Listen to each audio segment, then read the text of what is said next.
वायुमंडल का त्रिविमीय three dimensional कोशिकीय देशांतरीय परिसंचरण पढ़ रहे हैं। त्रिविमीय थ्री डायमेंशनल। अब थ्री डायमेंशन को हम इस बोर्ड पर कैसे दिखाएं, तो थ्री डायमेंशन को हम हाथ के एक्टिविटी से दिखाएंगे, ये आपको देखना है। यहाँ पर देखिए त्रिविमीय देशांतरीय परिसंचरण क्या है कि कैसे कोशिकाएं बढ़ रही। एक कॉन्सेप्ट आप जानिए कि धरातल पर हवाएं जिस दिशा में बहती हैं वो वायुमंडल में उसके ऊपर ऊंचाई पर उसके ठीक विपरीत दिशा में हवाएं बहती। धरातल पर अगर लो प्रेशर से हाई प्रेशर की ओर बह रही है तो वायुमंडल में ऊंचाई पर उसके ठीक विपरीत दिशा में हवाएं बहती हैं, जैसे कोशिका बनती है, सेल बन जाती है।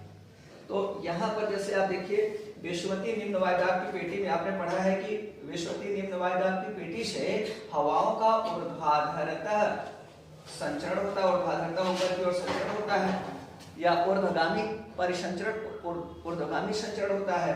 तो यहाँ की हवा, लेकिन हम लोग परिसंचरण पढ़ रहे हैं। परिसंचरण तो परितः चारों ओर वाला संचरण पढ़ रहे हैं। तो विश्ववतीय निम्न वायुदाब की पेटी से हवाएं ऐसे ऊपर जाती हैं, ऊपर जाकर के उच्च अक्षांश पर पहुंचकर ऊंचाई पर पहुंचकर हवाएं विश्ववतीय निम्न वायुदाब की पेटी से हवाएं ऊपर जाकर क्षोभ मंडल में ऊंचाई पर पहुंचकर द्विविभाजित होकर उपोष्ण उच्च वायुदाब की पेटी की ओर पहुंच करके उपोष्ण उच्च वायुदाब की पेटी तक पहुंचकर उपोष्ण उच्च वायुदाब की पेटी में अवरोहण करती हैं। यहाँ पर और हवाएं धरातल पर आप देख रहे हैं ऐसे ऊपर जा रही है और बाइफरकेट होकर यहाँ नीचे गिर रही है। तो यहाँ उच्च वायुदाब बना हुआ है, लेकिन धरातल फिर यहाँ तो कुछ समय बाद पवन प्रवाह रुक जाएगा, यहाँ की हवाएं गर्म होकर ऊपर गई और फिर कितना देर तक ऊपर जाती रहेगी, यहाँ कहीं से वायु आनी चाहिए।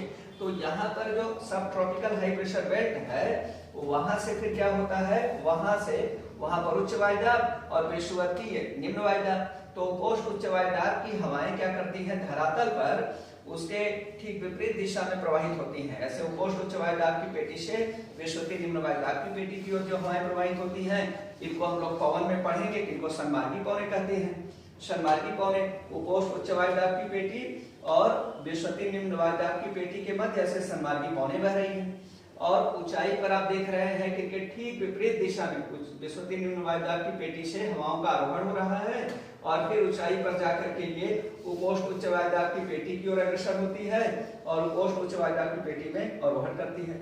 विश्ववतीय निम्न वायुदाब की पेटी में हवाओं का आरोहण और उपोष्ण उच्च वायुदाब की पेटी से पेटी में हवाओं का अवरोहण, उपोष्ण धरातल पर उपोष्ण उच्च वायुदाब से विश्ववतीय निम्न वायुदाब की पेटी की ओर सन्मार्गी पवनों का प्रवाह। और ऊंचाई पर क्या हो रहा है, विश्ववतीय निम्न वायुदाब की पेटी के ऊपर क्षोभ मंडल में ऊंचाई पर क्षोभ मंडल की ऊपरी सीमा के निकट हवाएं उपोष्ण उच्च वायुदाब की पेटी की ओर अग्रसर हो रही हैं और इस प्रकार यहाँ पर एक कोशिका बन जा रही है, सेल बन जा रही है। ऐसे सेल बन रही है, आप देखिए हवाएं ऊपर गई और ऊपर जाकर के बाइफरकेट करके ये हवाएं यहाँ गिर रही है और यहाँ पे गिर रही है और धरातल पर भी ऐसे हवाएं बह रही हैं और इस प्रकार क्या हो जाएगा, ऐसे कोशिकाएं बन जाएंगी। दोनों गोलार्धों में एक कोशिका इधर बन गई और एक कोशिका इधर बन गई, ऐसे कोशिकाएं बन रही हैं। और यह कोशिका कहाँ बन रही है, यह कोशिका कहाँ बन रही है, ऐसे हवाओं का प्रवाह है इस कोशिका में। यह कोशिका ऐसे ऊपर बाइफरकेट यहाँ गिर रही है, फिर यहाँ, यह कहाँ पर हो रही है, ट्रॉपिकल बेल्ट में। और इसको हम लोग यहाँ पर थ्री डायमेंशनल इस बोर्ड पे दिखा नहीं सकते, तो यहाँ दिखा रहे हैं हवाएं ऐसे ऊपर जा रही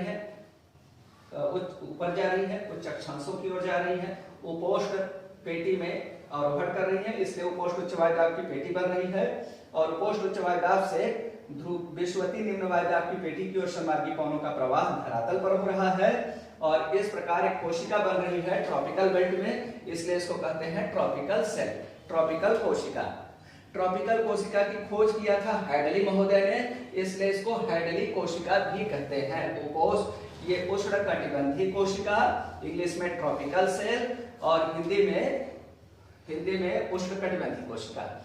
खोज किया था हैडली महोदय ने, इसलिए इसको हैडली सेल भी कहते हैं। इस पर सर्वाधिक कार्य किया था वाकर महोदय ने, गिलबर्ट वाकर, और इसलिए इसको वाकर कोशिका भी कह देते हैं। हैडली कोशिका को वाकर कोशिका शब्द का भी प्रयोग हैडली कोशिका के लिए हुआ है। इसके बाद दूसरी हम लोग शीतोष्ण कोशिका की बात कर रहे हैं। यहाँ पर जो बनेगी अब यहाँ पर क्या है कि जो उपध्रुवीय निम्न वायुदाब की पेटी है, सब पोलर लो प्रेशर बेल्ट, यहाँ से अब केंद्रीय बल के कारण हवाओं का आरोहण होता है और ये हवाएं भी ऊंचाई पर पहुंचकर बाइफरकेट होकर इसकी एक शाखा आ रही है ध्रुवों के ऊपर और दूसरी शाखा उपोष्ण पेटी में आकर आरोहण कर रही है, उपोष्ण उच्च वायुदाब की पेटी में गिर रही है। तो उपध्रुवीय निम्न वायुदाब की पेटी से हवाओं का आरोहण हो रहा है और फिर उच्च अक्षांशों से निम्न अक्षांशों के उत्तरी गोलार्ध में उच्च अक्षांश से निम्न अक्षांश की ओर प्रवाहित होते हुए उपोष्ण पेटी में आकर के आरोहण हो रहा है और धरातल पर क्या हो रहा है, उपोष्ण पेटी में, उपोष्ण पेटी से सब ट्रॉपिकल हाई प्रेशर बेल्ट से पछुआ पवनों का प्रवाह हो रहा है उपध्रुवीय निम्न वायुदाब की पेटी की ओर। पछुआ पवनें कहाँ प्रवाहित होती है धरातल पर, सब ट्रॉपिकल हाई प्रेशर बेल्ट से सब पोलर लो प्रेशर बेल्ट के मध्य पछुआ पवनों का प्रवाह हो रहा है। तो धरातल पर ऐसे पछुआ पवनें उपोष्ण उच्च वायुदाब की पेटी से निम्न वायुदाब की पेटी की ओर प्रवाहित हो रही है, उपोष्ण उच्च वायुदाब की पेटी से उपध्रुवीय निम्न वायुदाब की पेटी की ओर प्रवाहित हो रही है और वायुमंडल में ऊंचाई पर क्या हो रहा है, उपध्रुवीय निम्न वायुदाब की पेटी से हवाओं का आरोहण और ये निम्न अक्षांशों की ओर आते हुए उपोष्ण उच्च वायुदाब की पेटी में आरोहण। और इस प्रकार हम लोग केवल पहले उत्तरी गोलार्ध में देखें, वही स्थिति दक्षिणी गोलार्ध में भी है। तो यहाँ से हवाएं ऐसे धरातल पर पछुआ पवनें बह रही हैं उपोष्ण उच्च वायुदाब की पेटी से उपध्रुवीय निम्न वायुदाब की पेटी की ओर धरातल पर पछुआ पवनों का प्रवाह हो रहा है और वायुमंडल में ऊंचाई पर क्या हो रहा है, उपध्रुवीय निम्न वायुदाब की पेटी से हवाओं का आरोहण हो रहा है और पछुआ पवनों के ठीक ऊपर वायुमंडल में क्षोभ मंडल को ऊपरी सीमा के निकट से प्रवाहित होते हुए हवाएं उपोष्ण उच्च वायुदाब की पेटी में आरोहण कर रही हैं और इस प्रकार यहाँ पर एक कोशिका बन जा रही है। यहाँ पर यहाँ से हवाओं का आरोहण हो रहा है, ये हवा एक आकर के यहाँ गिर रही है ध्रुवों के निकट और दूसरी उपोष्ण उच्च वायुदाब की पेटी में गिर रही है और यहाँ पर ऐसे कोशिका बन जा रही है। यहाँ धरातल पर बनेगी या ऐसे हम लोग देखें तो यहाँ पर धरातल पर ऐसे इधर पछुआ पवनें और यहाँ पर क्या है, हवाओं का आरोहण। फिर हमारे पछुआ पवनों के ठीक विपरीत दिशा में वायुमंडल में ऊंचाई पर बहते हुए यहाँ पर उपोष्ण उच्च वायुदाब की पेटी में गिर रही है। धरातल पर हवाएं जिस दिशा में प्रवाहित होती है वायुमंडल में ऊंचाई पर उसके ठीक विपरीत दिशा में प्रवाहित होती है। इसी अवधारणा पर देखिए बन रही है, यहाँ पर कोशिका बन रही है, यहाँ से हवाओं का आरोहण, यहाँ प्रवाहित निम्न अक्षांशों की ओर उपोष्ण उच्च वायुदाब की पेटी में आते आते ये यहाँ आरोहण करते हैं उपोष्ण उच्च वायुदाब की पेटी में। तो यहाँ पर क्या हो गया और धरातल पर फिर उपोष्ण उच्च वायुदाब की पेटी से उपध्रुवीय निम्न वायुदाब की पेटी के मध्य पछुआ पवनों का प्रवाह हो रहा है और इस तरह से यहाँ पर एक कोशिका बन जा रही है, एक शेल बन जा रही है, ऐसे 3 डायमेंशनल वायुमंडल में कोशिका बन जा रही है जो बन रही है शीतोष्ण कटिबंध में, इसलिए इसको कहते हैं शीतोष्ण कोशिका। शीतोष्ण कटिबंध में बन रही है इसलिए इसको कहते हैं शीतोष्ण कोशिका और इसकी खोज, इस पर वर्क ज्यादा किया था फेरल महोदय ने, इसलिए इसको फेरल कोशिका भी कहते हैं। फेरल कोशिका, यहाँ पर फेरल कोशिका उत्तरी गोलार्ध में भी दक्षिणी गोलार्ध में फेरल कोशिका हो गई। फिर इसके बाद तीसरी कोशिका हम लोग पढ़ रहे हैं पोलर सेल या पोलर वर्टेक्स, ध्रुवीय कोशिका या ध्रुवीय वर्टेक्स भी कहते हैं, ध्रुवीय कोशिका या ध्रुवीय वर्टेक्स भी कहते हैं। ज्यादा विद्वान लोग ध्रुवीय कोशिका न कहकर इसको ध्रुवीय वर्टेक्स भी कहते हैं।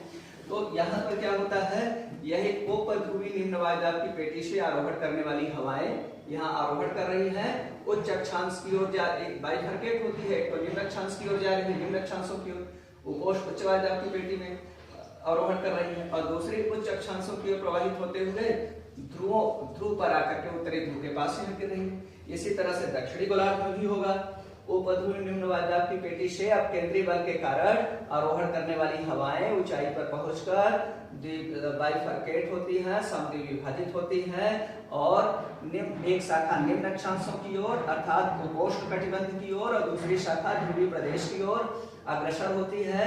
ध्रुवीय प्रदेश की ओर अग्रसर होने वाली हवाएं दक्षिणी ध्रुव के निकट गिर जा रही हैं और उपोष्ण कटिबंध की ओर अग्रसर होने वाली हवाएं उपोष्ण उच्च वायुदाब की पेटी में आरोहण करती हैं और उपोष्ण उच्च वायुदाब के वायुदाब को और बढ़ा देती हैं और ऊंचा कर देती हैं और यहाँ पर एक कोशिका बन गई उपध्रुवीय निम्न वायुदाब की पेटी से ध्रुवीय उच्च वायुदाब की पेटी के मध्य एक कोशिका बन गई।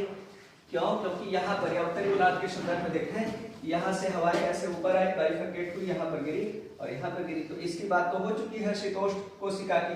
अब हम लोग ध्रुवीय कोशिका की बात कर रहे हैं। विषुवतीय उपध्रुवीय निम्न वायुदाब की पेटी से जो हवाएं आरोहण कर रही हैं वो वायुमंडल में ऊंचाई पर जो ध्रुवीय पवने हैं इनके ठीक विपरीत दिशा में प्रवाहित होते हुए उत्तरी ध्रुव के निकट गिर जा रही हैं, अवरोहण कर रही हैं। और उत्तरी ध्रुव के निकट से क्या हो रहा है, उत्तरी ध्रुव के निकट जो पोलर हाई प्रेशर बेल्ट है, ध्रुवीय उच्च वायुदाब की पेटी है, वहां से सब पोलर लो प्रेशर बेल्ट उपध्रुवीय निम्न वायुदाब की पेटी की ओर ध्रुवीय पवनों का प्रवाह हो रहा है। धरातल पर ध्रुवीय पवने और वायुमंडल में ऊंचाई पर इसके ठीक विपरीत दिशा में हवाएं प्रवाहित हो रही हैं, और ये हवाएं क्या हो रही हैं, ध्रुवीय उच्च वायुदाब की पेटी में आरोहण कर रही हैं, और ध्रुवीय निम्न वायुदाब की पेटी से हवाओं का आरोहण हो रहा है, और ध्रुवीय उच्च वायुदाब की पेटी में हवाओं का आरोहण हो रहा है। और धरातल पर ध्रुवीय उच्च वायुदाब से उपध्रुवीय निम्न वायुदाब की ओर ध्रुवीय पवनों का प्रवाह हो रहा है, और वायुमंडल में ऊंचाई पर ध्रुवीय पवनों जो पोलर विंड्स हैं इनके ठीक विपरीत दिशा में हवाओं का प्रवाह हो रहा है। और इस तरह से यहाँ पर एक शेल बन जा रही है, कोशिका बन जा रही है, यहाँ पर ऐसे कोशिका बन जा रही है, यहाँ पर एक ऐसे कोशिका बन जा रही है जिसे कहते हैं ध्रुवीय कोशिका या ध्रुवीय वर्टेक्स। यही 3 महत्वपूर्ण कोशिकाएं हैं, और यही वायुमंडल का त्रिविमीय परिसंचरण है। इसमें आपको ऑब्जेक्टिव वाले जो प्रश्न होते हैं उसमें हाइड्रोजन सेल पर प्रश्न आ जाता है, फेरल सेल पर प्रश्न आ जाता है, पोलर वर्टेक्स पर प्रश्न आ जाता है, इन वायुदाब पेटियों पर प्रश्न आ जाता है, और पवन को दूसरे टॉपिक में हम लोग पढ़ेंगे। विंड्स को जो प्रमुख पवने हैं सनातनी, उनको हम लोग इसके आगे के टॉपिक में पढ़ेंगे। और मुख्य परीक्षा में, आईएएस की मुख्य परीक्षा में, पीसीएस के मुख्य परीक्षा में इन पर जो वायुमंडल का त्रिविमीय कोशिकीय देश, या जो लोग एमए का एग्जाम देते हैं और सब एग्जाम्स में, कॉम्पिटिटिव एग्जाम में वायुमंडल का त्रिविमीय कोशिकीय देशांतरी परिसंचरण पर बहुत अधिक प्रश्न आता है। एक महत्वपूर्ण टॉपिक है, कॉन्सेप्ट बेस्ड है। एक बार आपने समझ लिया, हमेशा के लिए आपने इसको समझ लिया है, बार बार पढ़ने की जरूरत नहीं पड़ेगी। आज की क्लास बस इतना ही, अब कल क्लास स्टार्ट होगी।